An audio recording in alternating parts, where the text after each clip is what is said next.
Today's video is about vintage, and I love vintage shopping. I get a thrill, butterflies in my stomach, before I even walk in the shop, just wondering if that item that I've been looking for, the item that's going to make my wardrobe great this season, is going to be there.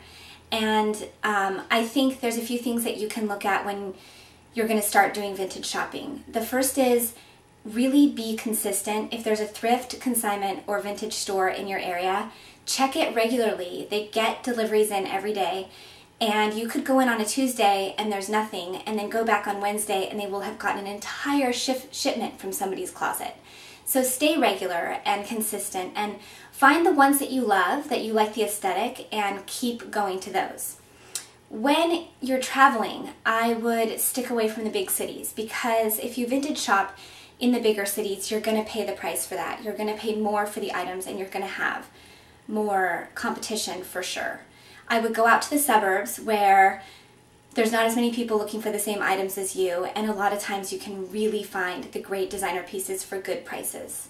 I would go for the messier stores. The cleaner stores charge for it, and if you go into the messier ones where you really have to roll up your sleeves, you end up finding the best pieces. This weekend, I saw a shop that I wanted to go in, and my sister thought I was crazy, but that's where I ended up finding everything.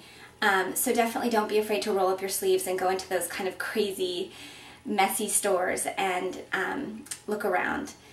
I think that when you're looking for pieces, I think a great place to start is with accessories. Vintage bags, look for designer bags, look for, high quality purses.